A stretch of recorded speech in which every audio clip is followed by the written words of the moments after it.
Please, if you may all have a seat.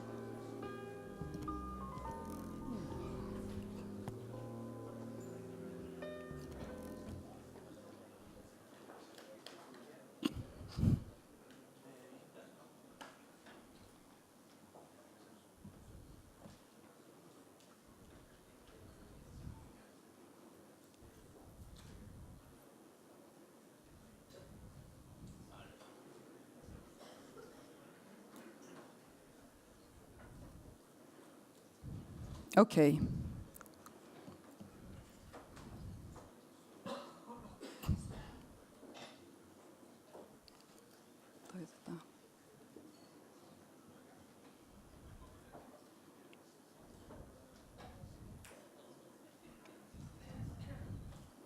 Okay, good morning.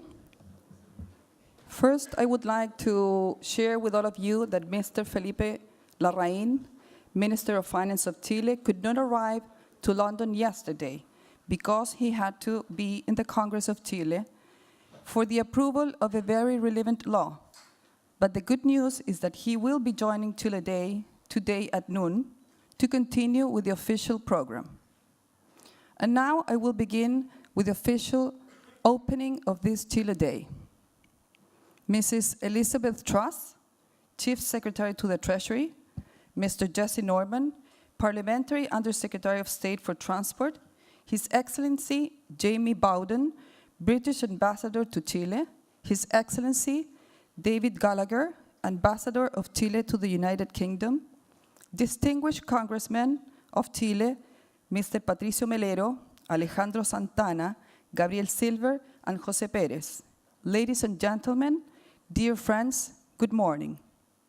On behalf of the Board of Directors of Invest, we are pleased to extend the warmest welcome to you all to this 13th edition of Chile Day and the 9th edition of Chile Day here in London. We want to thank you all for continuing to make this event possible and also express our gratitude to the Chilean Ministry of Finance, the British Embassy in Chile, the Chilean Embassy in London, the London Office of ProChile, our main sponsor and partner HSBC, and all of our sponsors, Amundi Asset Management, BCI, Compass Group, Credit Corp Capital, Drake Enterprises, Enel, Larraín Vial, Moneda, Picton, Provida AFP, Schroders, and Southern Cross for their important cooperation in making this Chile Day a memorable event. We have come with an increasingly large delegation from Chile, and we hope that all of you have had a good agenda during these days, expanding your ties and bonds with British counterparts, clients, and providers, so that our Chilean financial market can continue to be a great place for business. We are convinced that Chile has the potential to become an important exporter of financial services, helping our country and economy to provide a better life for all Chileans. And now, ladies and gentlemen, please join me in welcoming Mr. Jesse Norman, Parliamentary Undersecretary of State for Transport. But let me share with you some words on his remarkable career. Mr. Jesse Norman, in his previous years, was Parliamentary Undersecretary of State at the Department of Business, Energy, and Industrial Strategy until 2017.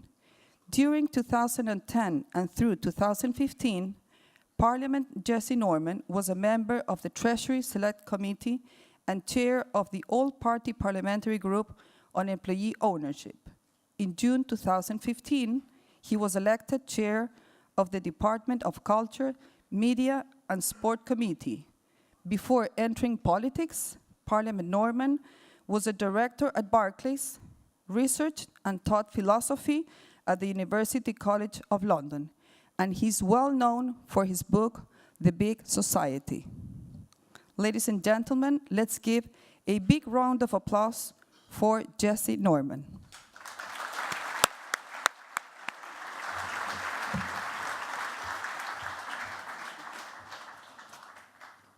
Well, Thank you very much indeed, Isabel. No one can survive an introduction as generous as that, ladies and gentlemen, and I'm enormously glad to be here. I should let you know that although I've had this marvellous introduction, I'm actually not here as a member of Her Majesty's government, but I'm here as a lover and a friend of all things Chilean. And let me start, as I know you would want me to start, by thanking all of the sponsors and by thanking Invest. Invest, I don't know if you can see it, but it has probably the best subtitle of any organization I've ever got, Reliable Finance. Ladies and gentlemen, I have to tell you, as a Burkean conservative, the phrase reliable finance makes me full of joy. It's a marvelous thing, and in a world of shifting and uncertain futures, reliable finance is a beautiful thing. So I thank Invest, but I also thank all the other sponsors for making this happen. And I can tell you nothing here would have happened without their work and without the work of your brilliant new ambassador to this country, my friend David Gallagher. I can't tell you how thrilled I am to have him here in London. Now, ladies and gentlemen, I'm known in Chile a little bit for my work on the big society, La Gran Sociedad, Chilenos, Chilenas. It's a delight to be here. But I must tell you that I'm really just a canapé, a little hors d'oeuvre before the spectacular smorgasbord of entertainment that awaits you later on today, including, I must add, my wife, if anyone's going to the session on venture capital. I first came to Chile in 2012 to speak at the invitation of President Piñera at the Bicentenary Dialogues, which was the most extraordinary occasion and a remarkable moment, I thought. And I've come back basically as many times as I possibly can ever since then. I have hiked in Atacama, I have climbed Toco Mountain, I have ridden a horse in Villarrica, I've been to the Lake District, I've flown with the marvelous late Doug Tompkins. I've flown around the forests in the south and his amazing national parks that he set up. And all of that has been an astonishing education and a great delight. But the reason I really wanted to talk to you today was because I want to give you a message a little bit about the relationship between Chile and the relationship with this country. I think you will know, or my friends in Chile will know, that I'm a very strong Burkean conservative. I believe in reform, steady, intelligent, gradual reform as a solution to society's ends. A society is the product of an evolved arrangement between its people and its institutions. And the same is true of my great hero, Adam Smith, about whom I've just written a book. And Burke says that society is a partnership between the past, the present, and those yet to be born. And so I just want to reflect for a minute or two about the past, about the present, and about the future with you. Let me start by saying, I don't know if you know this, but Chile and this country have been tied together formally for nearly 500 years. A monarch of this country was formerly the Queen of Chile. That was Mary Tudor in the year 1554 when she married Philip II of Spain. And Chile at that point was a kingdom, and it remained so for a couple of years before being absorbed into the Spanish Empire. But for a moment, we had a formal royal link in this country, ladies and gentlemen, with the Kingdom of Chile. And it's a marvelous, marvelous thing. Of course, I don't need to tell you, because we're coming up to the bicentenary of the astonishing exploits of Admiral Cochrane, who was the commander-in-chief of the Navy of the Independent Republic of Chile, which is a marvelous thing. And you don't have to travel very far in that country to see names like Drake or Cook or Darwin, all of whom have left their mark and had Chile's mark left on them. If I look around my life today, I see Chile everywhere. I'm wearing Chilean goggles, ladies and gentlemen. I watch the television, I watch my football team, I see Alexis Sanchez. I drink a glass of wine, and it's something spectacular from Chile. I eat some delicious fruit, and I'm eating Chilean fruit. I pick up my mobile phone. I've got a thing that's full of Chilean natural resources. When I was thinking about Adam Smith and writing my book about Adam Smith, where did I go? I went to Leonidas Montes, ladies and gentlemen, a great Chilean and a great expert on Adam Smith. So it is a delight for me to celebrate Chile Day with you today, and to celebrate all things Chilean and British in that context. And it fills me with, and this is where I come to the future, it fills me with excitement about the possibility and the future that we can have together, and the possibilities for your country, which I think is an extraordinary success story and will continue to be over the next coming decades. If I look at my own area of transport, I can see a world of astonishing change already underway, fueled by changing technology and communications and in the electrification of transport. And I think that provides an amazing opportunity for us in this country and with Chile to develop technologies and opportunities, and to spread the possibility of more inclusive transport and less expensive communications, and all of the things that bring families and businesses together in the years to come. And I think I also think one final thing, that it gives us, and this is also a Burkean lesson, a slight a responsibility to think about how this next generation, we've been in many ways a generation of ownership. The next is the generation of experience and sharing and learning, and also in some respects of uncertainty.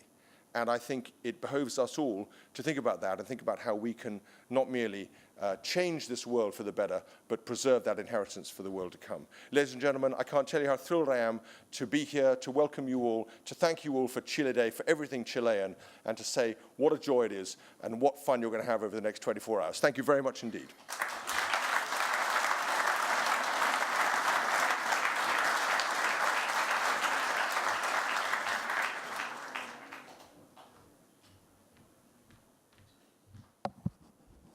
Many thanks, Parliament Jesse Norman, for sharing your thoughts on society and Chile.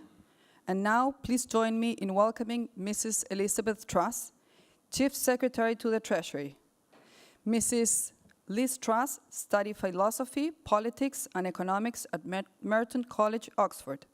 Mrs. Truss entered Parliament in 2010 and has held various serious positions, such as Secretary of State for the Environment and Secretary of State for Justice. On June 2017, she was appointed Chief Secretary to the Treasury. Ladies and gentlemen, let's give a big round of applause for Liz Truss.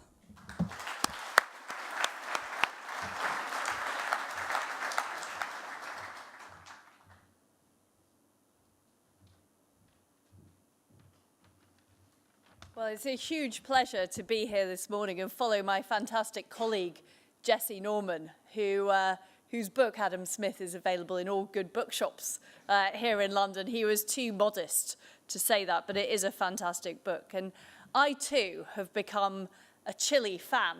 And I went on my first visit to Chile earlier this year, and I was blown away by the optimism, the possibilities of Chile, but also the huge reform and transformation that has taken place in your amazing country.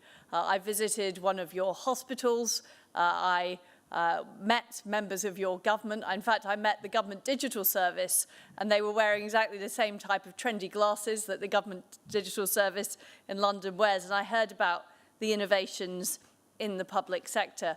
But one of my favorite experiences in Chile was having the Chile hot dog, which I sneaked off. I was meant to be doing a series of government meetings, but I managed to sneak off in the interregnum between two meetings and go into a diner and have this amazing thing that both has fresh tomatoes and fresh avocado on. And if there's one thing I think we should be importing from Chile, it is the Chile dog.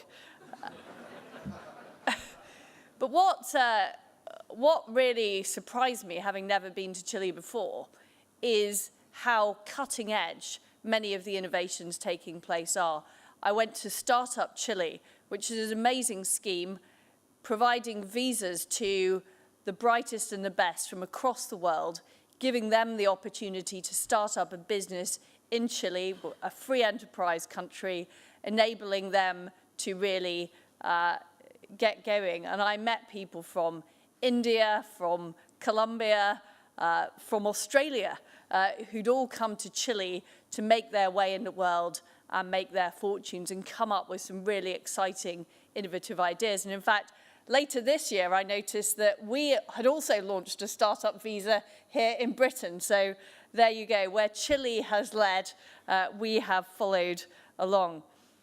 Now, my job as Chief Secretary of the Treasury is being in charge of the public finances. I'm very pleased Jesse managed to get through his speech without a spending bid, because normally when I speak after another government minister, they tell me how difficult it is to manage their budget and how they need a bit of extra money. But it just shows what a fiscal hawk Jesse is, that he hasn't demanded any extra money. So that means that come the spending review, I know the Department of Transport is already very well catered for. But as somebody who is a fiscal conservative, who does believe that government always needs to think about the money coming from taxpayers and making sure we get value for money, Chile is a huge inspiration. A country that has succeeded in having very low levels of debt, that has a very competitive level of public spending for GDP, but still has excellent public services. In particular, I'd highlight the Chilean pension system, which has now been followed by countries around the world. And unlike many systems which are pay-as-you-go, actually make sure that individuals who save for their pensions are able to know the amount that they are going to receive in retirement. That is a very exciting public policy innovation. And in fact, some of my colleagues in Parliament are interested in the Chilean fiscal rule. And one of the issues that we have in Britain is we've made huge progress over the last 8 years in terms of fiscal consolidation. We will be at the point next year in paying down our debt as a proportion of GDP. And many people in Britain are saying, well, now is the time to loosen the purse strings. Now is the time to run a higher budget deficit. And the Treasury is always the Department of Government which is saying, well, actually, if we do borrow more, that is going to mean future taxation, that is going to mean a future drag on economic growth. And I think what is excellent about what has happened in Chile is that debate isn't just held within the Treasury and with those people who understand finance, it's held within Parliament. And Parliament decides on the fiscal rule, Parliament enforces fiscal responsibility, and I think that's another very important lesson that we could learn. Of course, you can't come to Britain without realizing that we have a big task on our hands in terms of Brexit, in terms of leaving the European Union. But what is very, very clear is that this is an opportunity to establish more and better global links. And certainly when I visited South America, I also visited Brazil as well as Chile, I saw huge appetite for doing more business with Britain, for doing further trade deals, having further trading opportunities. And there are some people in the Brexit debate who suggest that there's an either-or between trading with the EU and trading with the rest of the world. Well, that is absolutely nonsense. What we want to do is have those strong trading relationships with our EU partners, but we also want to have better trading relationships with the rest of the world. And we see Chile as a country that believes in free trade, that is one of the most open economies in the world, that is a very open economy in South America, as an absolutely key ally in opening up that trade. And of course, Chile has shown huge leadership in the Pacific Alliance and the comprehensive and progressive Trans-Pacific Partnership. We are the 6th largest foreign direct investor in Chile. We invest 1.2 billion a year, but I hope there is more potential on that front. And in fact, the trade between UK and Chile has tripled over the past 2 decades. I was reading, and I see Jesse is probably responsible for a lot of this, that the UK imported 100 million litres of wine from Chile in 2017. And we also imported 16 million kilograms of avocados, which shows that the millennial boom, all of the cafe culture that we're experiencing across the UK, all of our hipster venues are all being fueled by Chilean avocados. And I think that's a very exciting possibility. And as an avocado fan myself, I look forward to further imports. I don't think we've found yet, even though we're very innovative in Britain, a way of growing avocados here. But if we look at the World Bank's measurements in 2016, UK Chile trade was around 13% less than France-Chile trade, 15% less than Italy, and 53% less than Germany. And given our common interests, given our strengths in areas like financial services, areas like technology, surely there must be huge potential to improve the level of trade that we have between our two countries. And of course, Chile's lithium reserves are expected to supply 50% of world demand by 2035. So here we have two countries who believe in free enterprise, believe in the rule of law, believe in free trade and an open economy, who have huge potential to do more work together, who want to be at the leading edge of technology. I think that's a hugely exciting opportunity for us to work more closely together. That's one of the reasons I visited Chile earlier this year, and I know another number of other government ministers have also made the visit to Chile. And I'm just delighted by how many people are participating in Chile Day this year. We take it incredibly seriously as the UK government. We see Chile as an absolutely key ally in what we're trying to do with Global Britain. And it's a great pleasure to have been invited to address you today. Thank you very much.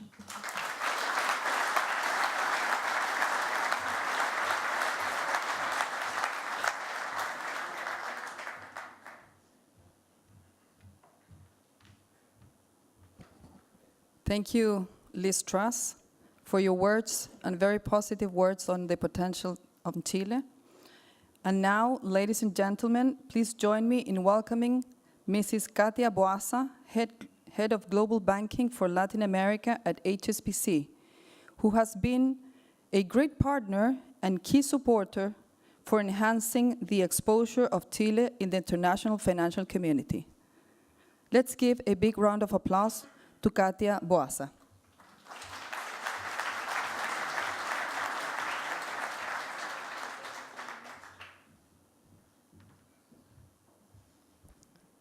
Thank you, Isabel. Thank you for the kind words.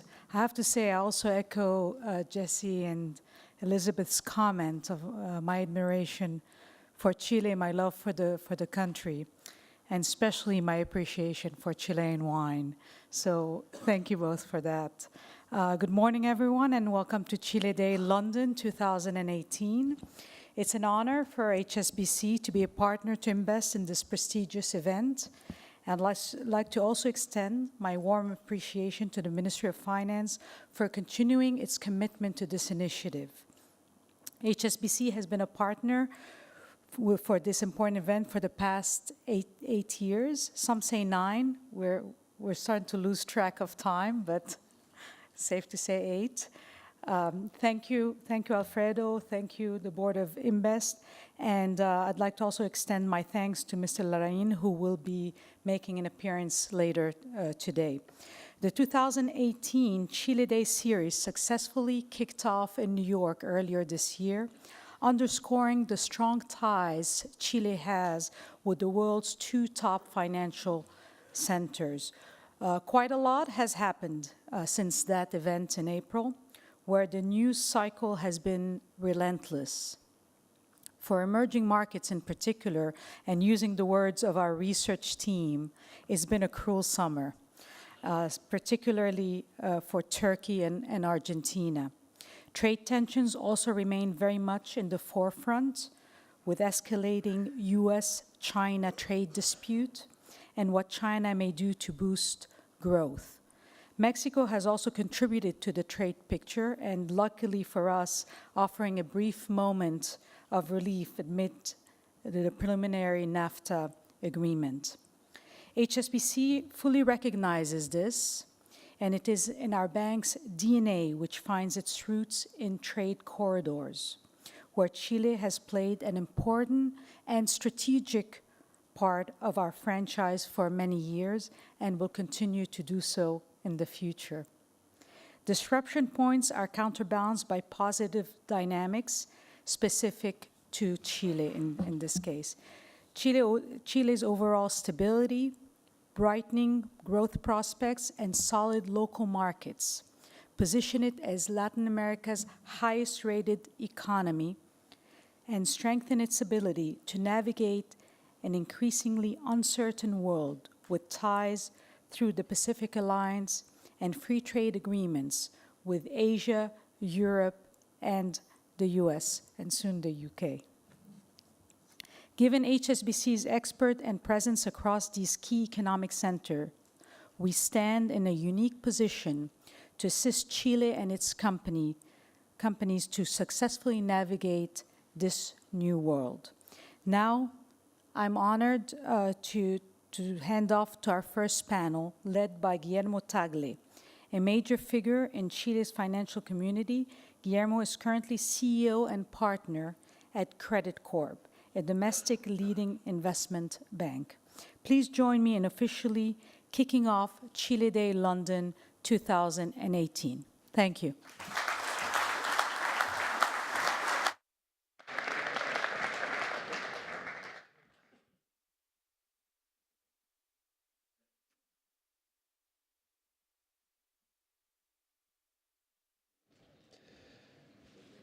Okay, good morning, everyone. Now we get into the Chilean part of the Chile Day.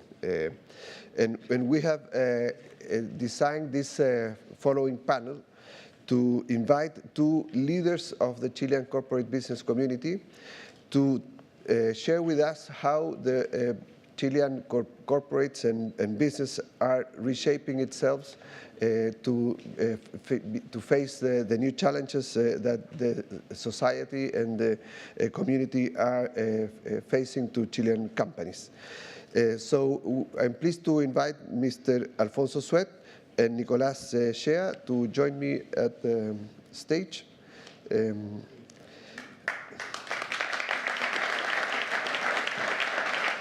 Welcome. We choose these two very well-known leaders because we think that both of them has been doing big efforts to reshape the reputation and trust of Chilean corporations in Chile after a lot of challenges and problems that we have had in the past. So we will invite them to share their views about how they are reshaping the relationships of business community with the rest of our society. We will start with Mr. Alfonso Suet. Alfonso is chairman of the Confederation of Chilean Business and Industries. He got a bachelor degree in business administration at Pontificia Universidad Católica de Chile and an MBA at Duke University. He is CEO of Costanera, Executive Director of Forus, Board Member of Olivos del Sur, Hortifruti, Inmobiliaria Costanera, and Arteco. He is a professor of business and administration at Pontificia Universidad Católica de Chile, president of the National Advisory Council of Latin American Center for Economic and Social Policies at Universidad Católica Clapes, and board member of SOFOFA. Then we will have Nicolás Shea. Nicolás is a tech entrepreneur and angel investor. He is the founder of Startup Chile, the program that was already mentioned before, the founder of the Chilean Association of Entrepreneurs, ASECH, of eClass and Cumplo, the leading crowd lending platform for SMEs in Latin America. He is currently the executive chairman of Cumplo and the founding president of the G100, a philanthropic community of Chilean entrepreneurs. We will start with Mr. Alfonso Suet and then Nicolás, and if we have time, we will share a couple of questions with him. So welcome, Alfonso.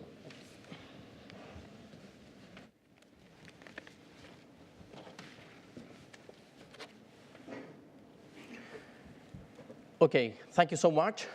Let's start with a couple of questions. First question, was Chile a good place to invest in the last 4 years? The answer is no. Is Chile today a good place to invest? The answer is yes. Is this an opinion? No, it's not an opinion. And if we look at this graph, what you will see is in the last 4 years, we got negative numbers regarding investment. But in the next 2 years, we'll have good numbers, positive numbers. But the big challenge that we have is how can we make Chile the best country in the region for investment? This is what we want to share with you today. First,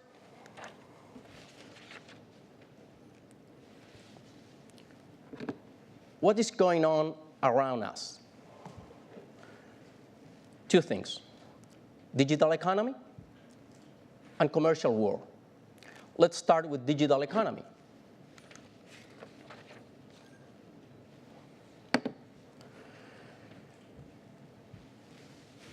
Digital economy is a good news. We're quite optimistic about that. First, big data. Data will double every 2 single years. Machine learning. Companies are investing a lot of money in machine learning. Then, in Internet of Things, 4 years from now, we will have 75 billion devices connected. And 3D printing this year is going to be a $7 billion. So there are a lot of good news regarding digital economy. But also, there is a bad news.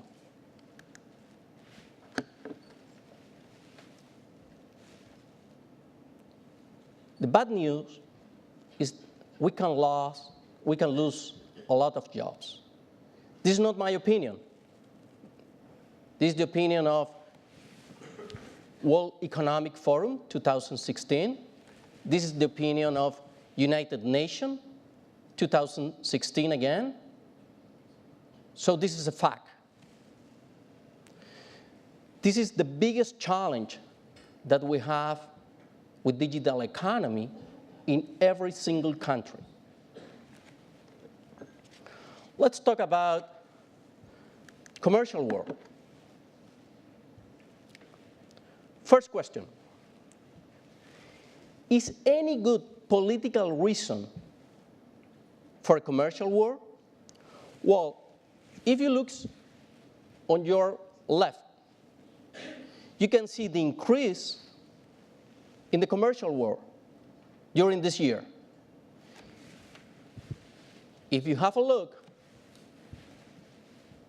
on your left, you will see an increase of President Trump approval.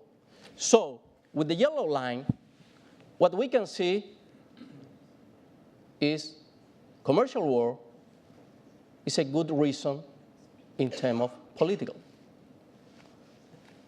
So there is a reason. There is a political reason. Second question.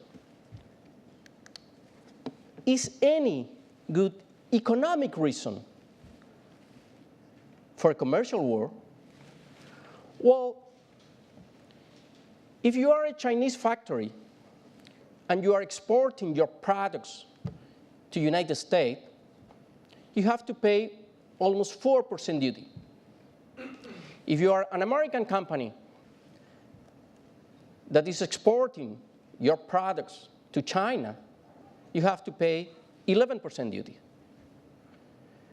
And if we have a look in the blue line, a 45-degree line, you will see that almost every country is in a situation closer to China.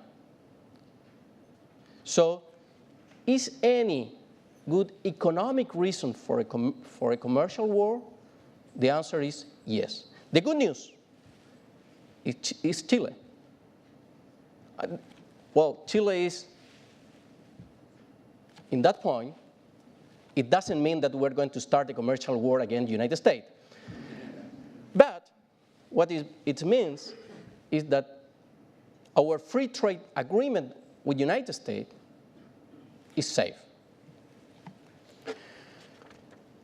But where are we coming from as an economy?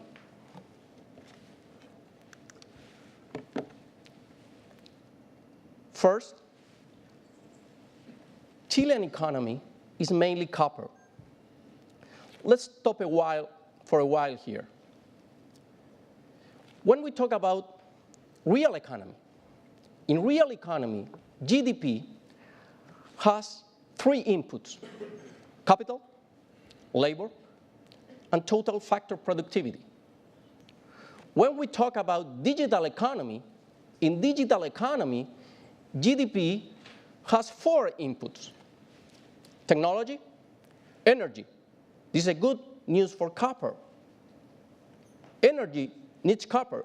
Also, transportation, electric transportation, as you were saying. So it's a very good news for copper, the digital economy.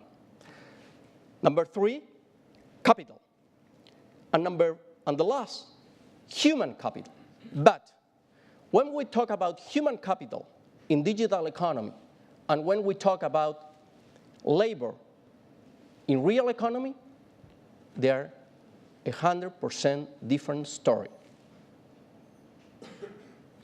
They are not the same. And this is a huge challenge that we have. Let me show you how we are in human capital. We did this exercise. This is a ranking, okay? So we were in Chile, then we were looking to the Pacific, and the best example that we found is New Zealand.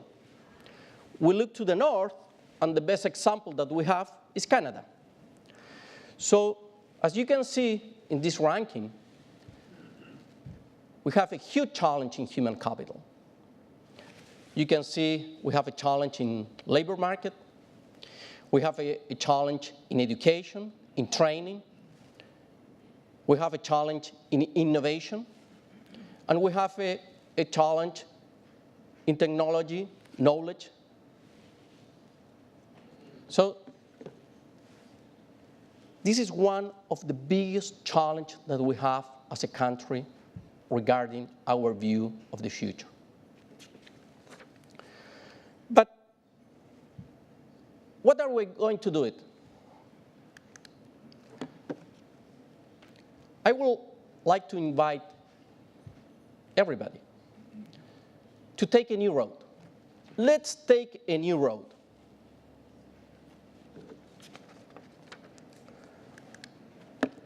Our goal as CPC, or business association, is to make human capital our next copper. Why? Because jobs for the future is an open question. So it's an open question. But what we can do, how we're going to face this. As CPC, we are already on board. As CPC, we created a digital agenda with 3 chapters. Number 1 is investment and taxes. Last month, we gave the government our proposal. Chapter 2 is digital education. Chapter 3 is digital labor. What is interesting in this picture, the lady that's in the middle of the picture is the chairman of the Union Association of Chile, the leader of the workers. we have been working together as partners in this program. All our international partners in this digital agenda, they were shocked when they saw business associations and the main union working together in this program. IDEO, that is one of our international partners, LinkedIn, Microsoft, Cisco, Oracle, MIT, Amazon. Those are the international companies that were working in this digital agenda. The conclusion after 4 months of working in these 3 chapters is that we need to put together Agenda 2 and Agenda 3, labor and education, and make one agenda. And what we did as CBC, we signed an agreement with LinkedIn. But let me show you how LinkedIn sees this agreement. Imagine the future. 5 years from now, even 10. What will we achieve? How will we get there? Through an alliance with LinkedIn Learning, Chile is investing in innovative training on 21st century skills for everyone from a copper miner to a business owner, delivering a future of economic opportunity, a future where learning transforms the way Chilenos work and live, where people develop faster than new technologies, where the workforce competes on the global stage. Together with Chile and LinkedIn Learning, that's our future, our opportunity to dream, to learn, to achieve.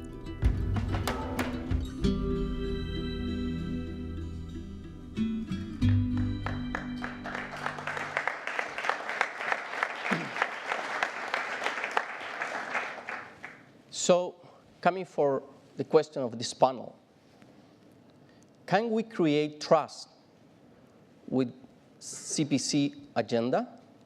The answer is yes. We are working very hard in the future of our society. Our society is first. We're working very hard in social issues that we have in Chile. This was started by the former chairman of CPC, Alfredo Moreno, with his agenda of 3+I, where he put business association and society to work together. We strongly believe that we can create trust.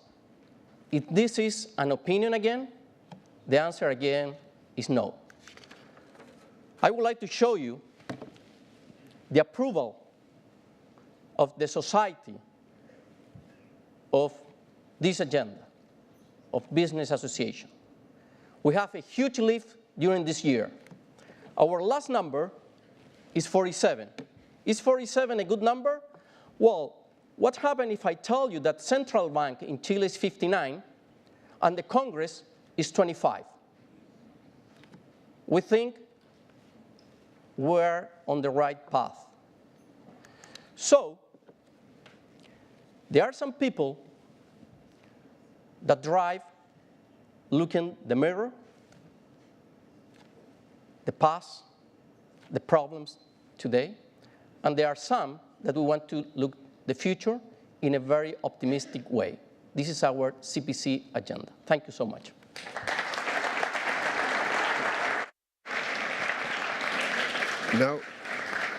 Now we'll pass it to Nicolás.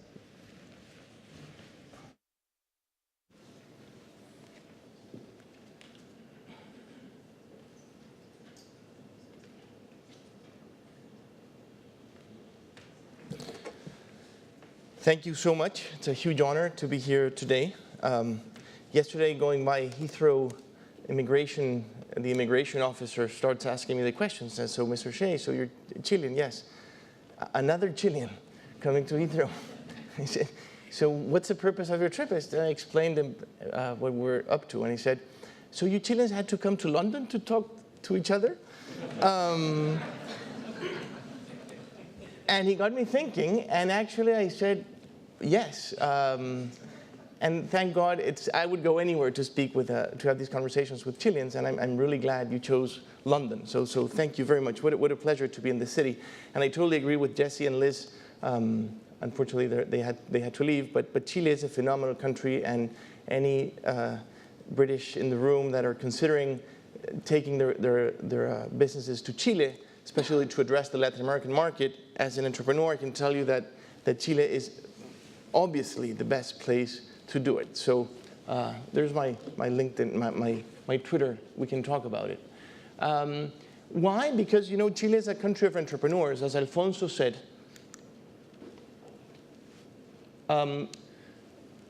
we know how to grow. We've been growing for 35 years.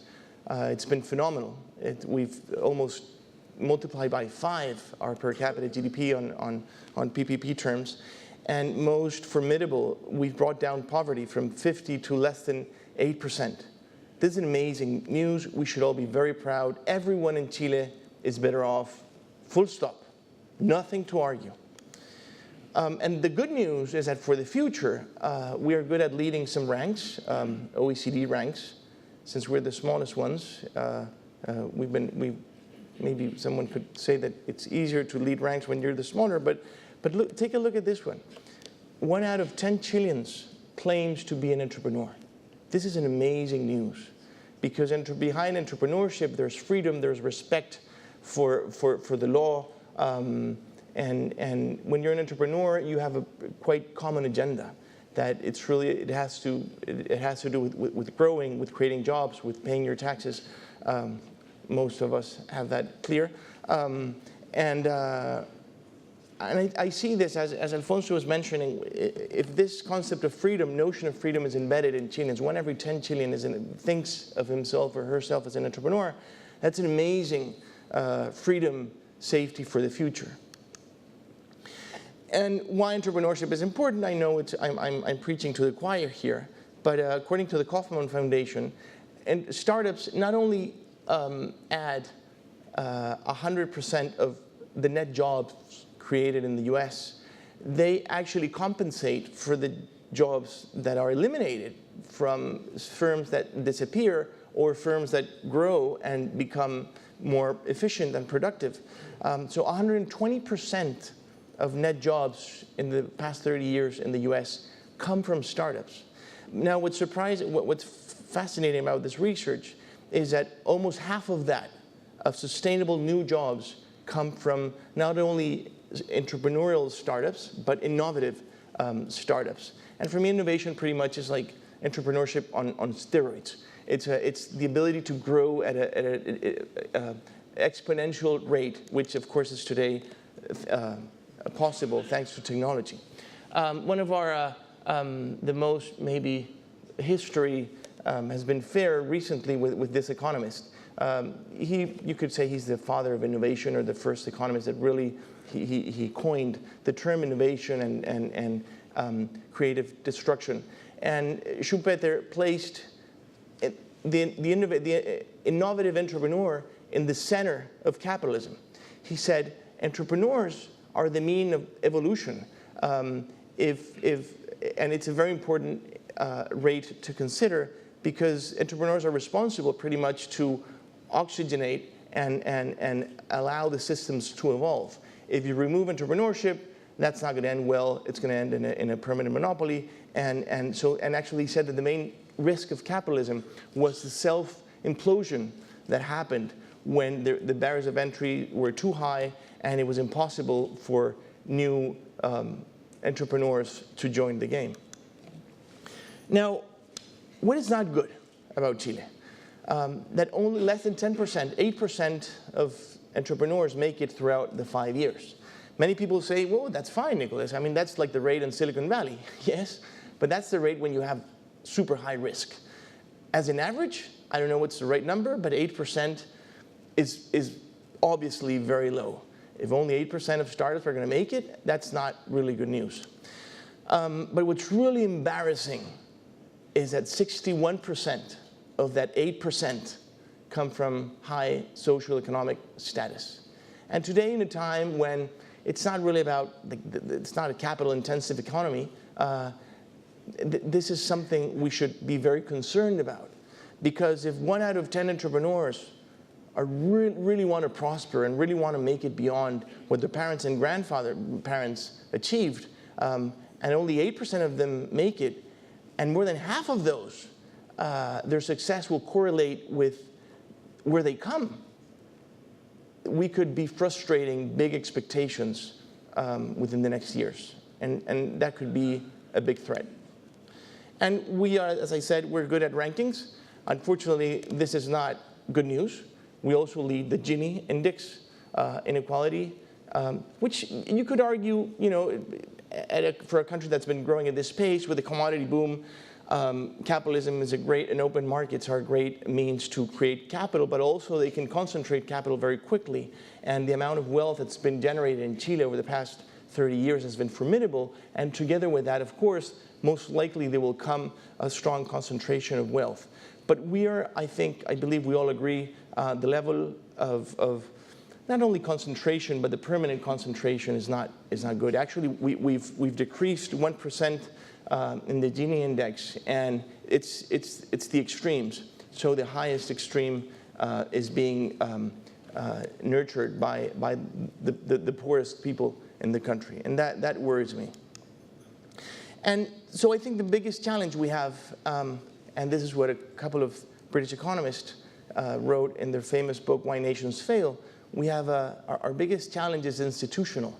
I think if we did a good job in the past 30 years, necessarily it's because we had the right institutions in place, but I would question that those institutions are the ones we need for the future. We need to adapt our institutions, some laws, but mainly regulations. We need to embrace entrepreneurship. We need to attract innovators to our country. If not, the risk of being left behind and exponentially left behind are huge. Michael Spence, former economy Nobel laureate, reminded us that in his words, we're trapped in the middle. Chile is today we're in the midst of the middle income trap. And what worries me is that most countries that are in that trap, they bounce back. They don't make it. So it's not just about reaching $20,000, $25,000 per capita income. It's about moving further. And there are fewer countries that make it past the middle income barrier than those that do. And we need to update our institutions extremely quickly.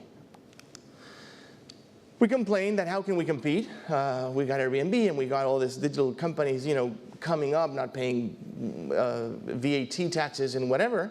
But maybe I'm sure many of you have seen this slide in your WhatsApp application. It wasn't Airbnb that killed the hotel industry. They did it to themselves by limiting availability and price options. It wasn't Apple that killed the music industry. It was the music industry by forcing us to buy the whole bundle of songs, with the bad ones included.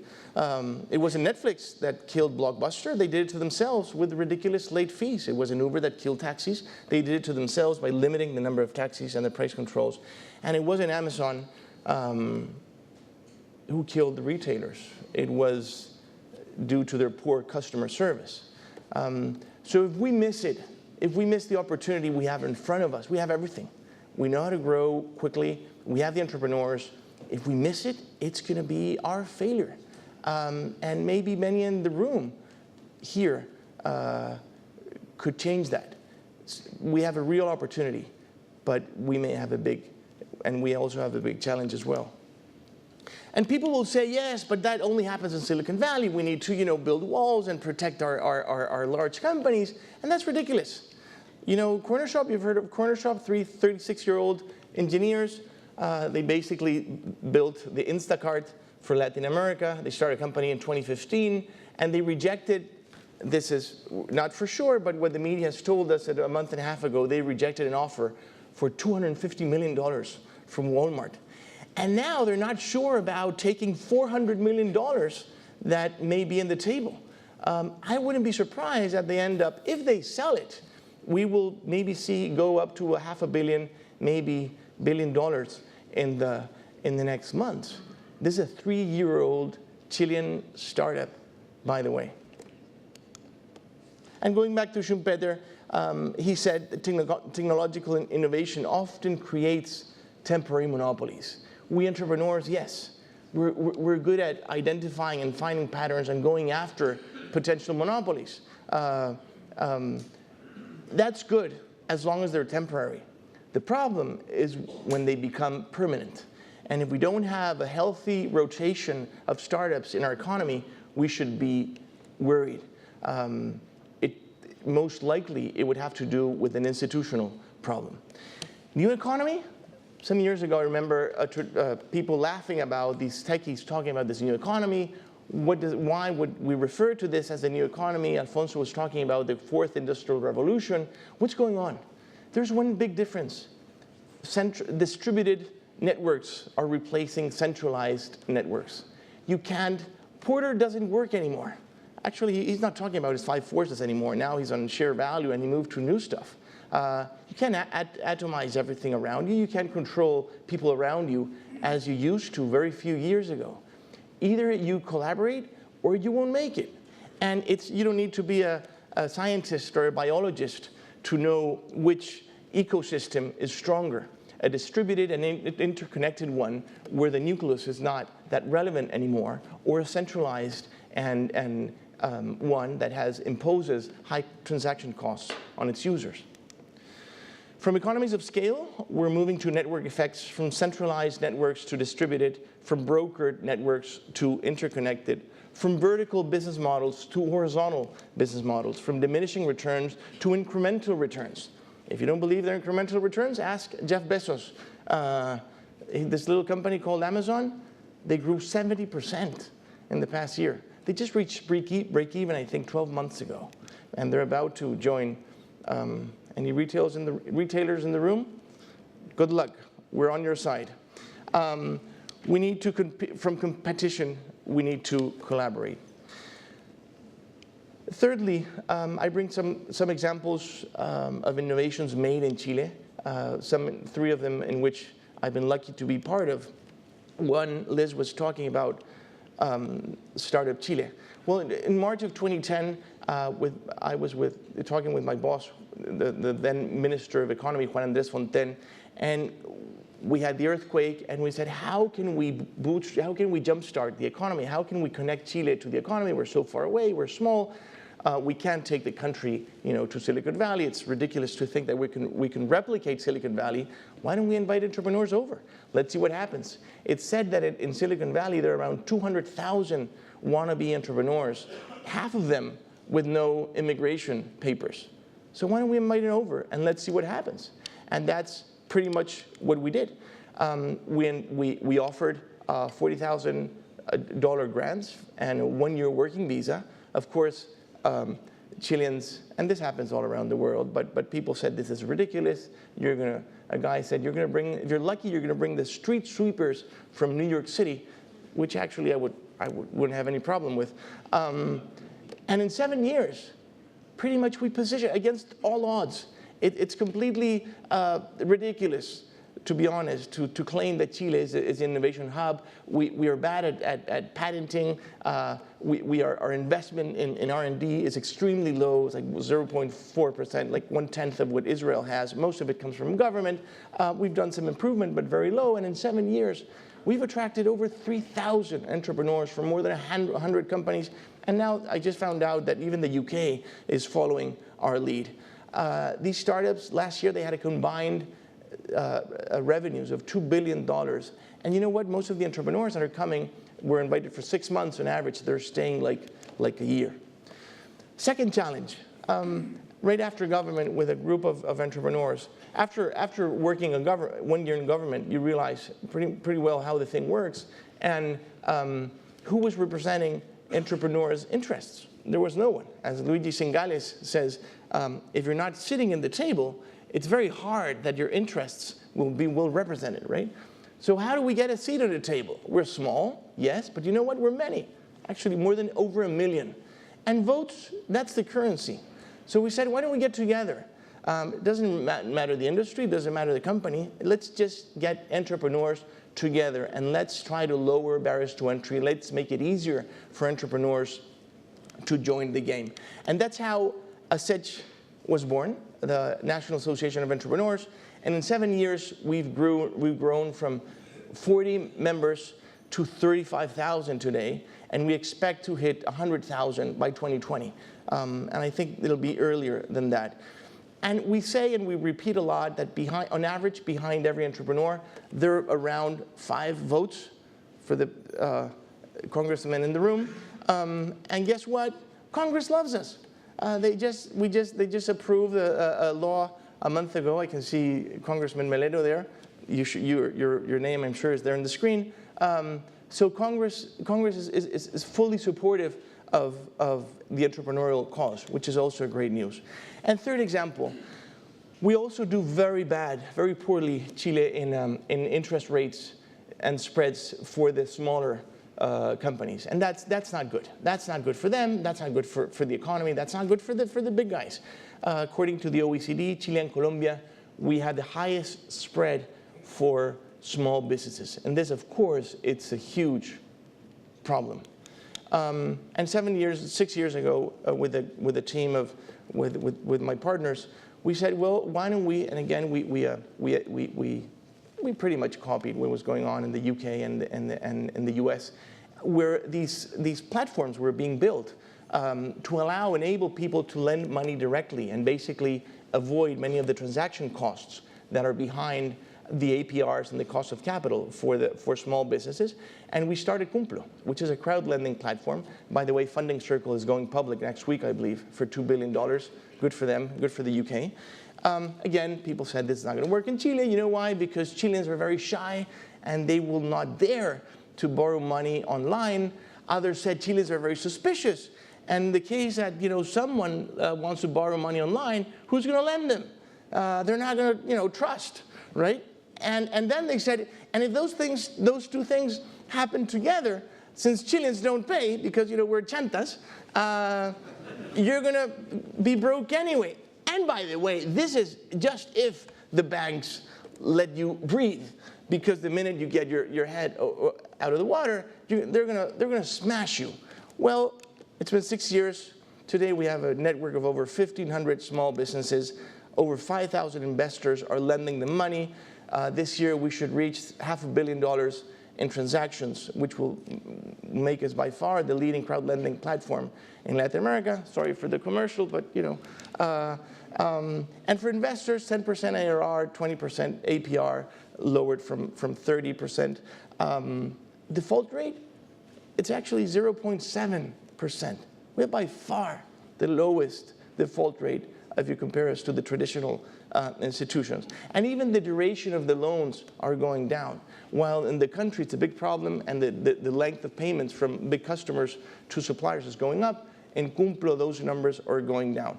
And in the past 3 months, I've had lunch with top managers and board members of the leading banks in Chile. A couple of them are in this room here today. Finally, an invitation. I think we're missing out, and it's time that we get our act together on philanthropy. I know there are a couple of important philanthropists in this room, but as a country, we're not doing enough. On average, Chileans donate 1/10 of what United States, North Americans do. And not only that, and this has to do also with incentives, with tax incentives. 84% in Chile comes from individuals, 72% in the US. In Chile comes from companies, 72% comes from individuals, which I think it's the right thing to do. Darren Walker is the president of the Ford Foundation. I was lucky to meet him last year. And he said something that I won't forget. And he said, almost 100 years ago, Rockefeller, Carnegie, and Morgan understood that philanthropy was a fundamental link for an open, free, and sustainable society. And one of those he mentioned, Andrew Carnegie, had one of my favorite quotes. He said, the first half of life is to accumulate money. The second half is to give it away.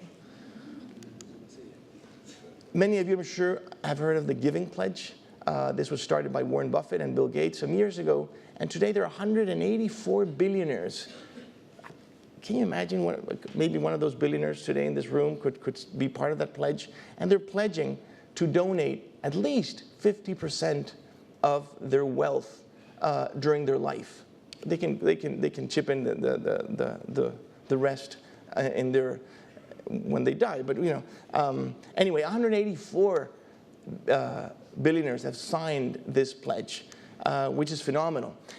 Most of them for altruism, but David Rubenstein, together with being very altruistic, he's the founder of Carlyle. I heard him once say, although I enjoy making money, and I'm quite good at it, giving it to others makes me much happier. Since I know that happy people live better and longer, by giving my money to others, I'm also acting in self-interest. So there you go.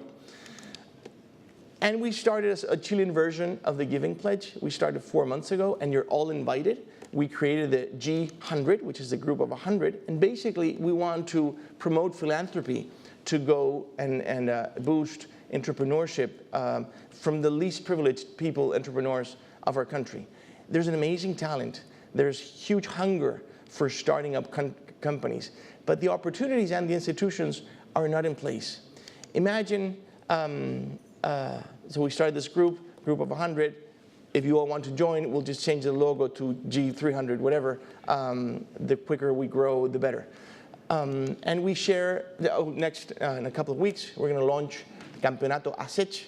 Basically, it's going to be like Britain's Got Talent, the Chilean version of Britain's Got Talent for entrepreneurs. They're going to be $1 million in seed capital for the winners.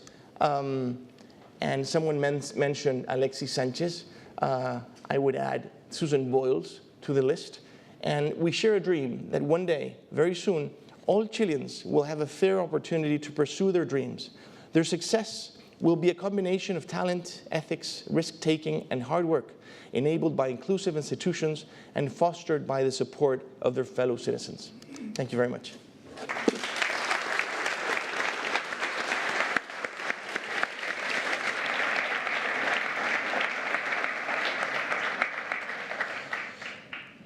Well, we are almost out of time, but we will do just one round of questions for each of you. So I would like to ask Alfonso how the large corporations has been facing these publicly known malpractices cases that has occurred in the last few years, affecting environmental issues, corporate governance, market collusion, inside trading. And with all these many cases being publicly exposed through social networks and open media, the reputation of trust and excellence that Chile's corporate sector used to have had weakened. What has been done during the last couple of years through the corporate sector to change and to revert this trend of declining confidence with the Chilean community and to be sure that this kind of things will never happen again? Perfect.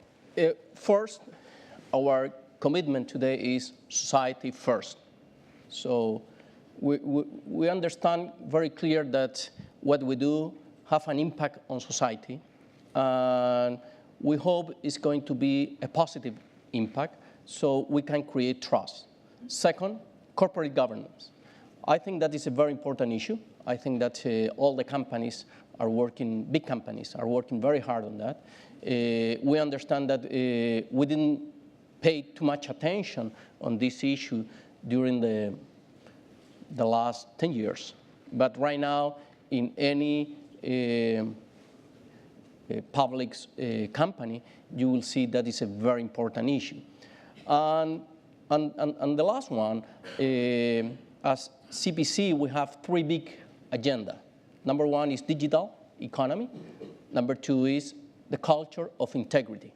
We have been working very hard during the last 4 months with different companies, associations. What we're looking for is that any decision that in any single company is going to be taken, the first question is what impact this decision is going to have in somebody else, in the environment, in the society, in suppliers, in our people, workers. So We're working very hard in that agenda, and the last one is all the public policy issues that we already have in Chile. Thank you. And for Nicolás, we have started to see in Chile a very dynamic activity of entrepreneurship within a young and highly motivated group of people, starting up new businesses all through Chile. A good example of this is what will happen this afternoon here at the official program of Chile Day, where we will have a relevant number of participants in panels related to venture capital, private equity, fintech, real estate, and investment with the social impact. Do you think Chile has any special conditions that may make this trend a new, young, and increasing entrepreneurial spirit within the young generation as something permanent, as a long-term trend that may reshape the future of Chile? Absolutely. I'm a huge fan of Chile. It's the most beautiful country in the world. The nicest people, responsible. It's really great. I would say it in Chile also. And I think what we've seen, I mean, some of the examples I mentioned and other things that are going on are contributing to what you have in mind. And the other great benefit of Chile is that we're a small country. And that today is a huge advantage. I think I have a couple of good friends from large CEOs, and today they say basically it's such a big burden to be so big and to have all these processes and all these dangers and inertias. We're living over on obsolete business models, and we're being forced. We will have to change. Otherwise, we're not going to be in business very soon, for very longer. And so I see that attitude, and the same fact that we're small. I think what we really need, and I'm not, this is not world peace. We really need to start collaborating. It's not about big or small and old and new. We all need to work together. We're too small to not collaborate, because the big, as I mentioned, the big competitors are knocking on the door. And I see and this may be a coincidence, but I happen to be quite close to Alfonso and Bernardo. You can then ask them if they feel the same way. But I think look at the industry leaders we have. We have great companies, and I take pride in the companies we have. And we should get together. And it's not just kind words and something to do. This is not social responsibility. When sometimes I meet with investors, and they say, yeah, we're investing in startups because we feel responsible, and it's like philanthropy. It's like, I don't want your money. What are you talking about? You're gonna fine, keep your money, renew your government bonds, whatever, and you're gonna miss out. Look at the opportunities. Corner shop, $1 million was a seed investment 3 years ago. It's gonna, what's 500 times in 3 years? That's not a bad IRR. And there are plenty of opportunities like those. You'll see some of them this afternoon. So, as they say, for investors, the two greatest los míos, fears. The fears of investors is going to be the only idiot that invested, or the only idiot that did not. So it's time to invest, and not just for the social reasons. Of course, it's an important reasons, but for economic reasons as well. This is where the growth is. There's amazing talent. Latin American continent is untapped in many of these industries, but we need to run quicker. One last question for you, Alfonso. We have seen yesterday very optimistic GDP growth projections by the central bank. Chile may come back again to a path of positive economic growth. Do you see the Chilean corporate sector expanding and starting new investments and expansion plans, or is it more in a wait-and-see mode before increasing their long-term investment plans? Well, more than wait and see as an attitude, we need good reason to invest. We're rational as companies. And I think right now we're seeing some good reasons. I think that during the last 4 years, inequality was, as a country, I'm talking in terms of political issue, #1 priority. Today, number one priority in the country is how we can grow. And I think that what we need to put together is the challenge of growing and inequality. I think that we did a mistake. During the last 4 years, we were thinking just our only goal was how to solve inequality. That is a problem, it's a reality. But right now we understand that to solve that problem, we need to put first growth. So I think that good reasons are coming. We're seeing investment is growing, as I showed you in the graph a couple of minutes ago. So the answer is yes. Can I make one last very small point? I'm so sorry, but no. Go ahead. So I was our economics professor, you took with Larraín too. By the way, we went to the same school. They went way before I did, of course. But you don't need to say that. No, you say Guille was your professor all the time. He was my professor. No, but think about the basic economic equation that GDP is a function of two variables, which is the W and the K. Behind the productivity, behind the wage is productivity, behind productivity is education. Behind the K is the amount of money and the cost of the capital. The first variable today is available for free. The two main inputs of the basic economic equation, one is free, and the other one, the K, will go down by half or maybe by a third.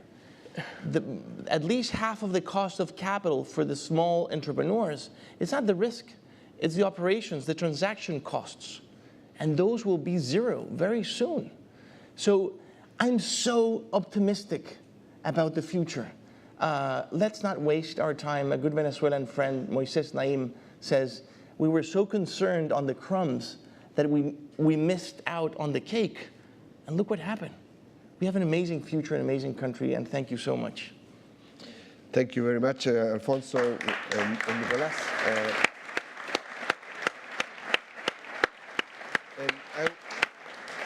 I will just pass it to the next panel, and as a proof of the innovation that we are doing in this Chile Day program, we will start with our topical panels, and the next one will be on green finance.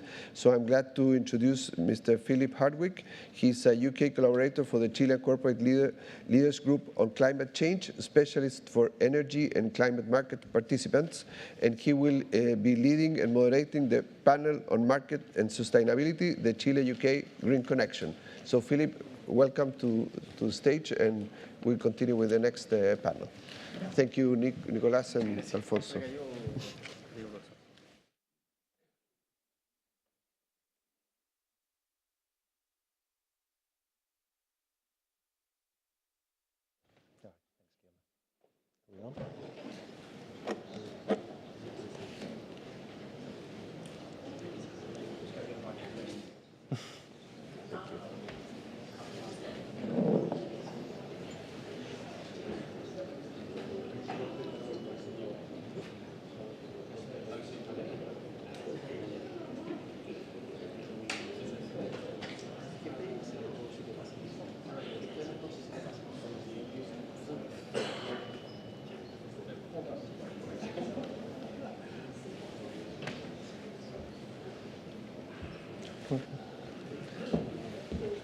Are we on? Is on? Yeah, okay, good. Good morning, everybody. Welcome to London. On behalf of the Corporate Leaders Group of Chile, thank you very much for the invitation to moderate this panel. For those of you that don't know, the Corporate Leaders Group is a Prince of Wales initiative that operates in the UK and globally and fosters best corporate practice at the corporate level. 20-odd members of the senior corporate society of Chile are our membership. And I think it's very optimistic that we've been invited today to speak about sustainable finance. It shows how progressive that is for Chile to bring this to this agenda and how important sustainable finance is going forward and in the relationship between the UK and Chile. Without further ado, I shall introduce our panel to us. We have Ivan Urua-Sarafi, who is the CFO and the Chief Resilience Officer of Aguas Andinas, He is responsible for the Financial Regulation, Tariffs and Risk Management and Business Continuity departments. He holds a Civil Industrial Engineer and Master's degree from Universidad de Chile and an MSc in Accounting and Finance from the LSE. He joined Aguas Andinas in 2000, and between 2011 and 2013, he was the CEO of Inversiones Aguas Metropolitanas, the parent company of Aguas Andinas. In the centre is Charlie Thomas. Charlie is the head of Environmental and Sustainable Investment at Jupiter Asset Management in the UK. Charlie is a fund manager of environmental impact and responsible investment funds, including equity and multi-asset funds. With over 15 years of global active management in the sector, Charlie has seen considerable change. Charlie has previously worked for BP and holds an MSc in Environmental Technology from Imperial College London and a BSc in Environmental Biology and European Studies from the University of Nottingham. And finally is Sean Kidney. Sean is the CEO of the Climate Bonds Initiative. He is a member of the EU's Technical Expert Group on Sustainable Finance and the China Green Finance Committee. He's co-chair of the India Green Bonds Council, and the Climate Bonds Initiative is co-host of the Mexico and Brazilian Climate Finance Councils. And Sean has previously been a consultant on green bonds to the United Nations Secretariat and is a member of the Commonwealth Secretariat Expert Committee on Climate Change. So we're very happy to have these very busy gentlemen with us here today, and each of them is going to give a short presentation before we go into a Q&A session. So without further ado, I'll invite Ivan to come and speak. Yeah. Oh. Thank you. Good morning. And thank you for inviting Aguas Andinas to present its experience as a bond issuer, as a green bond issuer. My experience in green finance is limited to just one green and social bond that we issued in April last year. But I'm pleased to share with you our motivations, our concerns, and the results of the process. But before talking about the bond, I need to explain a few things about the company and what has been doing lately.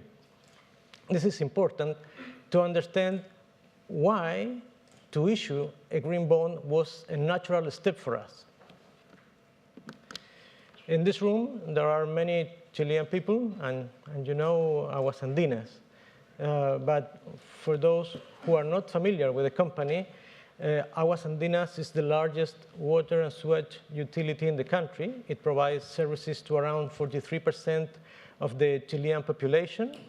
Our concession areas are located in the Santiago metropolitan region, and we have 100% drinking water coverage and 100% sewage collection and sewage treatment. It's important to say that after the privatization of water companies, in our case in 1999, the main goal, the main target of water companies was to increase sewage treatment from 4% to 100%, that in our case was reached in 2012. This was a major achievement of the country because it was key to have cleaner rivers, to use clean water in our crops, and to reduce diseases like typhoid and others. But that's the past of the company. Sustainability began to be something important in the company, and today is the core of our strategy. And now we have a plan called Santiago se merece un 7, which means Santiago deserves the best, which reflects our aim to be the best partner of the city of Santiago, of our capital city. And this strategic plan has 7 interconnected pillars. The first one is business model, with the aim of having responsible but profitable activities. Second, resilience, aiming to have 100% continuity of our service, even in some extreme events. Also, digitalization, to be fast, to be agile. Fourth, circular economy, focusing on having zero waste in our operations. Social legitimacy, or if you want, social license, in order to create shared value with our stakeholders, and particularly with the community around our plants and the citizens in general. And these initiatives, this project have many initiatives. One group of these initiatives are those related to adapt to climate change. We have two problems with climate change. The first is that rains in the mountains have become more frequent. This phenomena produces mudslides that go to our waterways and increase the turbidity to high levels that is impossible for our plants to treat. For that reason, we are increasing the number of hours we can supply water without using water directly from the rivers. We hope that these projects will be finalized by the end of 2019. The other project with climate change, the other problem, is our droughts. We are experiencing 10 consecutive years of droughts in Santiago, in the metropolitan region. Today, an important fraction of the water in the rivers come from glaciers that are melting. So we have to invest on that. We have to think, what are we going to do about that?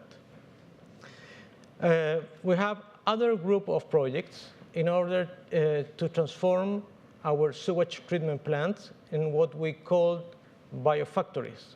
The aim is to have zero waste in our operations and to be energy self-sufficient. Today, from sewage, we produce clean water that is returned or is given back to our rivers.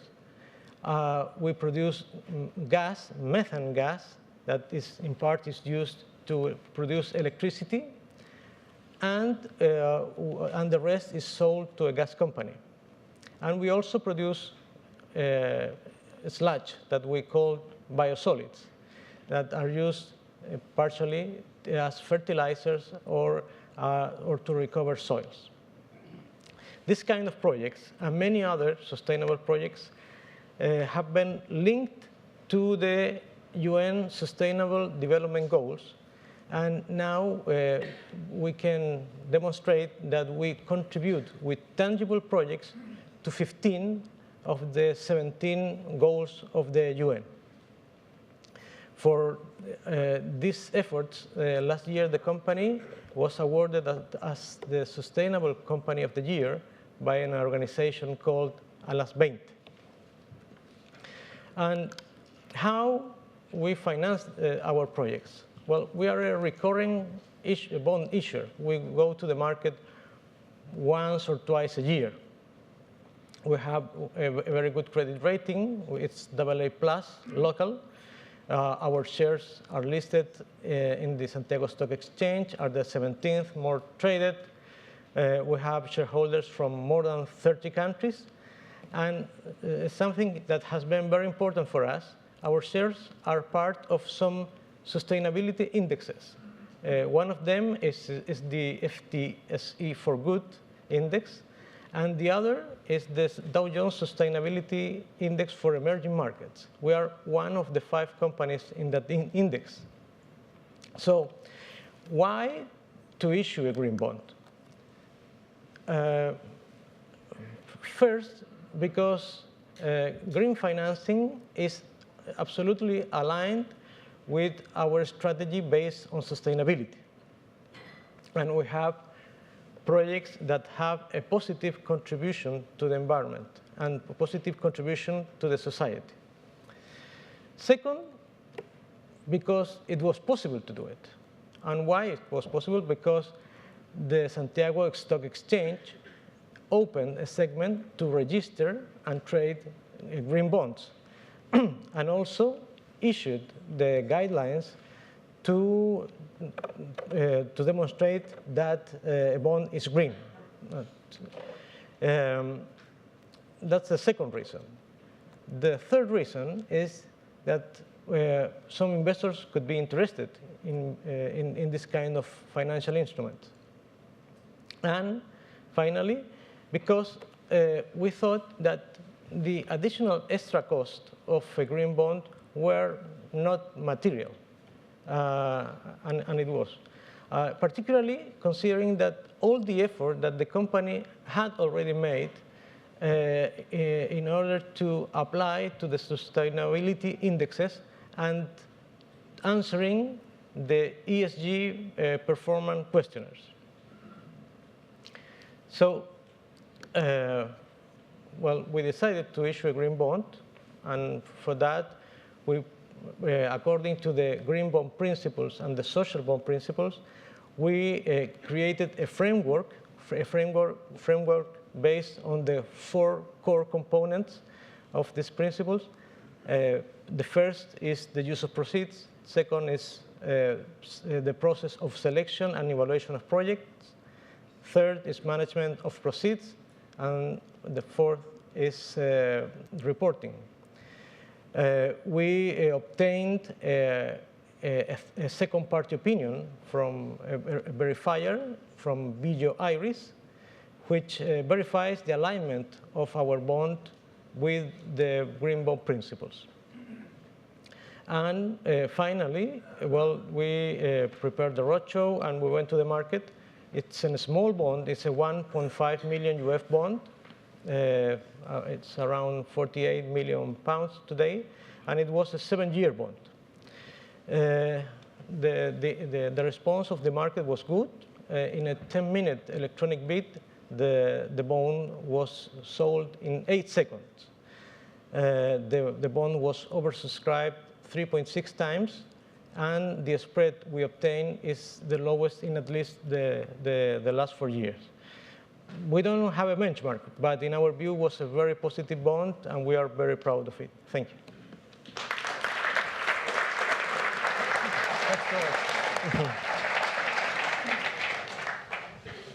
Thanks, Ivan. That's very interesting and raises some interesting questions that we'll come back to later. So, Charlie, if you'd like to come up and speak on behalf of yourself and Jupiter Asset Management. Great. Thank you, and good morning, everyone. By way of background, for those who don't know myself or my company, Jupiter Asset Management, I am part of a UK-based fund management firm. We run equity funds, we run fixed income, we run multi-asset, we run total return funds. We have round about 40 billion pounds of assets under management, and the firm has been around for about 35 years. So that puts it into context. We're fund managers. I guess what's more important about this story, though, is our involvement in the environmental and the ESG investment space. I myself have been a long-standing fund manager in the space, but the portfolio I manage has been involved in ESG and impact and environmental investing for 30 years. Arguably the oldest environmental fund in the world. And I think what I would like to do is kind of share some of my views in terms of how this space is moving and how dynamic it is, some of the challenges that we have with this space, but also some views of where it's going to go, because I think it is very fast and, as I said before, and very dynamic, and therefore it's important to understand some of these changes. So let's understand where it came from. I used to be considered the green person in the corner, hugging the tree. That was me when I started 18 years ago. That's what it was like in the beginning. It was very small, it was very niche, it was very separate. I look at myself now in the firm. We talk, we think, we work with all the fund managers around the firm in all different jurisdictions, if it's LATAM, emerging markets, Russia, UK, US. What we're seeing is a shift between niche to mainstream, and I think it's very important to understand that. What's really happening is the pace of change is accelerating. So important. But let's understand that what comes with this very rapid change is a challenge. And that, what is ESG? What is environmental? What is impact? What is SRI? What is, the list goes on and on and on. I added them up the other day. There are 14 different words to describe this area of investment. It doesn't help. It's very confusing. What is sustainable for one person is not sustainable for another person. And that is what you have when you have a young industry which is moving very rapidly. Now, it will get better over time, but we must recognize this as a challenge within the industry, that it does create confusion. But I think this is something that will become over time. So just for the purpose of my discussion now, what I will do is simplify it into two very separate areas in a very simplified way. One, to understand that there is an area of environmental and impact investing which is about the opportunities out there from a changing world. A changing world from the environmental issues, social issues, and the like. So the opportunity. There is also an area what I would define as, for the sake of this discussion, we'll call ESG. Now, what does ESG really mean? In a very, very simplest form, and the way that we describe it in a firm like ourselves, is ESG is about one single objective. It's about improving the investment outcome. What you're trying to do, and what we're trying to do as fund managers, is to take this new information that is out there around these factors and bring it into our investment strategy. Understand how these issues can impact our views and our thoughts about companies. Now, this isn't about morals. It's not about a social or environmental objective. It's about improving the investment outcome. And I think that's very important as this debate develops, is that that is how we should think about it. Because at the end of the day, what we're trying to do is improve the investments for those beneficiaries or clients that we have. So that's, I think, an important point to understand. Two different strands, the opportunities that represent itself and the better fund management by applying some of this knowledge. So where is the interest coming from? I can remember in the early days of going out there and presenting my funds, it was very much those people who wanted to be, who are very environmentally conscious about these types of issues. And that was a very small group of people. That has totally changed what we see today. We're getting approached by large pension funds, by institutions, by global institutions, by big wealth managers, ultra-high net worth people. They are coming towards us now in a way that never happened before. And I think that we are seeing an important shift in this market. To give you one interesting point, and I think it's something that a lot of people forget, we are about to go through, in the next 10 or 15 years, a massive wealth transfer. Not by country, but by generation. The baby boomers to the millennials or the next generation. Now, when you look at that money, and it's somewhere, if you just take the US as an example, that's around about $32 trillion of wealth transfer from generations. When you asked the recipients, the people who are going to inherit this wealth, close to 80% of those who are surveyed want to have impact in whatever shape or form that might be, political or environmental, whatever it might be, associated with their investments. So what we're having now is we're beginning to see a new shift in terms of the demand. The demand is beginning to come through, and it will come through more and more as we get a shift in the wealth transfer. So the opportunity is going to become even more apparent, in our view, in the next few years. So what are we looking for? What am I looking for as a fund manager? when I consider these types of issues. Now, for me, I spend a lot of time looking for the opportunities, for the interesting company out there with a strong profits opportunity, because it's addressing a long-term issue. It could be in water. It could be in batteries. It could be in agriculture. It could be in waste, renewables. And so we look for companies which have in their DNA, in their philosophy, and their opportunity, their business model is very much focused in around those types of issues. But we are looking for more issues nowadays. We are looking deeper into companies like we didn't used to. I now spend, as a fund manager, probably 10% of my meetings not with the chief executive, not with the finance director, not with the IR, but with the chairman, with the independent directors. Investment is changing in a way that people want to have greater insight into those companies. So that is a feature you will see more and more of. People are going to ask your chairman questions. What does he think about the business strategy? What does he think about the succession of management and how they're going to manage that? Issue around compensation, gender diversity. These are the kind of questions that we are now going to ask of you, and for those companies out there, of you. That is changing. Expect it to change more and more.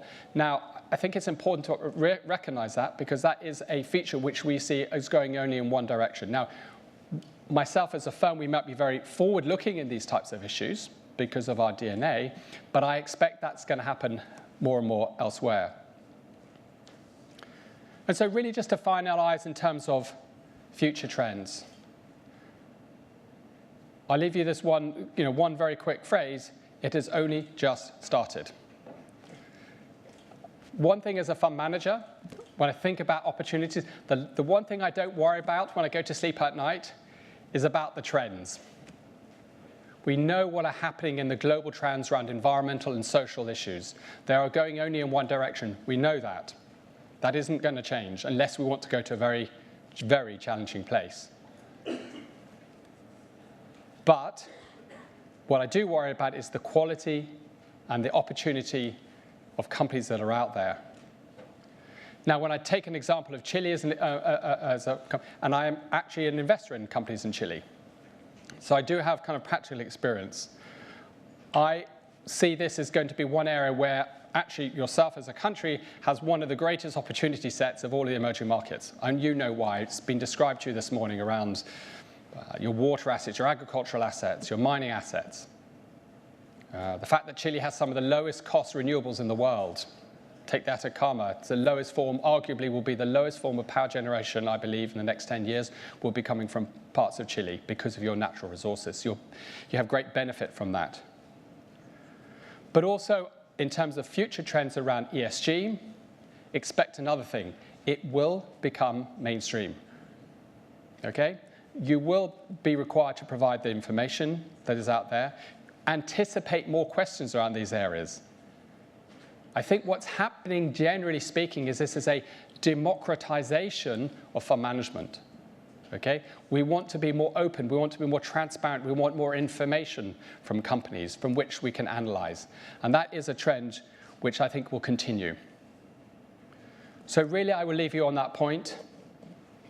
It is only just starting. So thank you.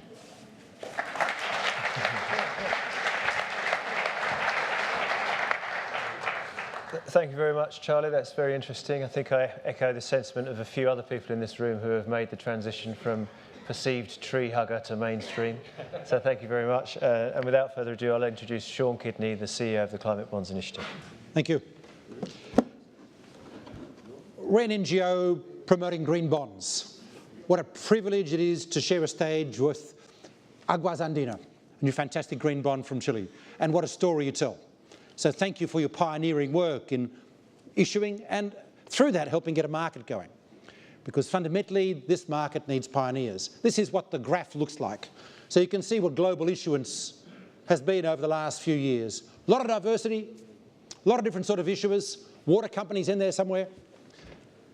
And note that it's not just climate change mitigation, it's climate change adaptation that's become a feature of this market. We see growth is a bit stalled a bit this year. We're expecting to settle down at about 40% growth on last year's, whereas we had 80% in previous years. So, well, I think we'll all be happy with 40% growth in any market we're in. It's on the back of sentiment like Charlie's. You know, we have a global movement now of investors who are talking about the need to address climate change and other sustainability issues. You know, at the end of the day, what are they? They're actuaries and investors trying to balance short-term and long-term investments. When you start looking at long-term, if you're not just doing day trading on the New York Stock Exchange, you start needing to think about where your money's going to be in 3 years, 5 years, and 25 years. It's very hard to avoid an elephant in the room, which is that climate change is bearing down upon us like a freight train. Chile will be one of the economies that's really severely affected going forward. Changes of rainfall patterns, sea level rises on the beach of Valparaiso. There's going to be quite a lot of impact in every country in the world. After the Paris Agreement, we started realising that governments were going to try and do something about this, despite the odd aberrant blip like Donald Trump in the White House. Remember that every single country in the world continues to remain a signatory to the Paris Agreement, including the United States. He's not actually able to withdraw until 2 days after his presidency ends. So we'll see what actually happens with the US, at least in the rhetoric. Of course, there are many things they're doing to stop it. But around the world, China is shifting to green at an unbelievable rate. Initially because of air pollution, water pollution. I can't drink the water in Beijing safely when I go to Beijing. But also because climate change is going to have a really substantial impact on water, on coastal property along Shanghai and so on, where Shanghai can expect to see floods across the whole city in the next 15 to 20 years, which are dramatic impacts on the productivity of China, and so on and so on.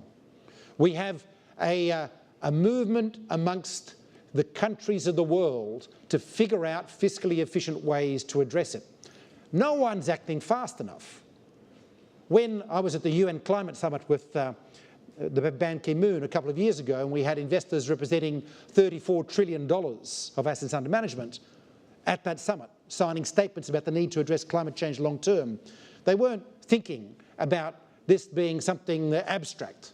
They were acutely aware of what happens to long-term sustainability of portfolios when you see temperature rises of up to 4 or 6 degrees Celsius, which is what we're currently on a trajectory to achieve by the second half of this century. That means sea level rises of a minimum of 2 metres, and according to Jim Hansen at NASA, it could be 4 to 6 metres sea level rises. The Thames Gateway won't protect us here. We're going to have to do a lot of capex to avoid that transition and to deal with adaptation in things like water infrastructure. I mean, just to be clear here, on the current trajectory of climate change, according to the International Energy Agency and other bodies, we expect to see a world in the second half of this century which frankly, well, according to Johann Schellenhuber, the head of the German government's Advisory Committee on Climate Change, the difference between 2 degrees Celsius and 4 degrees Celsius is civilization.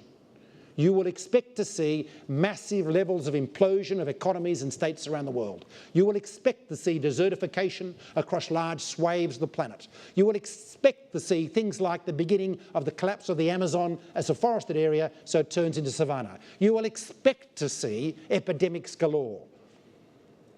There's a very interesting article in the British Medical Journal a few years ago about the epidemic of depression amongst climate scientists around the world. They've been reading the science for 25 years. We are not exactly acting on the advice we've been given with adequate alacrity. So in fact, many climate scientists, if you really want to get depressed, talk about the loss of life. We're expecting that we could lose about 1/3 of the world's population by the end of 2100 on current trajectories. So the challenge is how to get off that trajectory. Now, investors are acutely aware of this. Some governments are acutely aware of this. China, in its current 5-year plan, talks about a shift to a green economy for air pollution reasons and for climate change reasons. Xi Jinping, along with Juncker, along with Theresa May, along with Prime Minister Modi, has reaffirmed this year the urgent need to address climate change. The question is, how do we do it quickly? We have got about $90 trillion we have to invest in a transition between now and 2050, according to the International Energy Agency and the OECD. 90 trillion. The current valuation of infrastructure on the planet is 50 trillion. That gives you a rough idea of the scale of what's required. But there are a couple of things that give me hope here. The first thing is that the bulk of what we have to do is essentially infrastructure and urban development.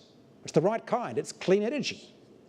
It's water infrastructure that reduces energy use and deals with adaptation issues. It's green buildings, reducing energy use dramatically out of the built environment. It's low carbon transport, railways and then electric vehicles eventually.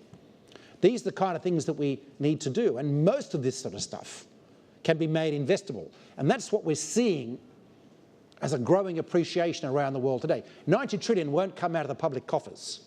Even the PBOC, the Chinese Central Bank, a couple of years ago in a report I was involved in, talked about the need for China to get 85% of the capital for transition from private sector, 50% of that from overseas. So one of the reasons the Chinese government is opening up capital markets to overseas investors, apart from some domestic reasons. So we have to have mobilisation of private capital. Green bonds are a tool to do that. They're an icebreaker. We now have, on the back of the growth of the global green bonds market, really a strong dialogue around green finance. The Green Finance Study Group of the G20 has done enormous work, continues to work. We've now got a network of 20 central banks around the world, the network for greening the financial system, including ECBC, Bank of England, Banque de France and Bundesbank, would you believe? We have the Task Force of Climate Finance Disclosure, which the UK government and the European Commission has said it will implement. The question is now the detail of that, which are underway. We've seen in ASEAN, the ASEAN Capital Markets Forum pronounced green bond guidelines and various other measures to grow green finance, and I can go around the world. In the European Commission, a report committee I was involved with last year, the High-Level Expert Group on Sustainable Finance, put out a report which the Commission, to our joy, I have to say, has basically adopted in an action plan of sustainability. We're now in the detailed work of defining green bond regulations for Europe, taxonomy of what can be called green to avoid false claims in the market, specific legislation around disclosure arrangements. You will, if you're an investor in this area, be required in future to be disclosing your climate risk, and under the fiduciary duty clarifications that the Commission is working on, you'll also need to, next year, start disclosing to the market what your long-term methodologies around sustainability are. How are you actually tackling the long-term problem of matching assets and liabilities, as well as doing short-term liquidity measures that you need. So this is a substantial movements. This will affect the global funds management industry. Every single market draws on the European experience. We have as well an active collaboration between the European Commission and the UK and China on many of these sort of measures. Over the next 18 months, you'll see a harmonisation of rules, regulations and other measures being adopted in China and being adopted in Europe. This is really important. We are helping China lift its game on how it manages its finance sector around sustainability through this process, and sometimes learning from them. They're ahead of us on dealing on some pollution issues. So these are the new drivers of change. That's the background to what's going on. And now we're seeing regulation and so on pop up around the world. And we've already heard about Chile, the Chilean stock exchanges, green bonds listing guidelines, which is one of the initiatives over the past year. So we have this kind of work going on around the world. We have a fairly clear idea of what's involved now. You can issue green bonds and other green finance instruments or equity in a way which is argued to be consistent with the Paris Agreement in a bunch of areas. It's not just clean energy. It is rail, which is one of the biggest areas. It is electric vehicles. It is water infrastructure. It is industrial transitions where you're adequately reducing emissions. There's a bunch of agricultural investments that count, not only forests as well. So it's a huge slice of the economy that can be impacted by this, and also has the opportunity to take advantage of the extraordinary investor demand. I mean, 8 seconds, that was pretty amazing. That bond was placed in 8 seconds. So we see a similar story happening around the world of domestic investors in places like Taiwan, places like China, and places like Japan, as well as international investors, the Jupiters of the world, piling on the back of this. Now, you're not going to get a huge interest rate benefit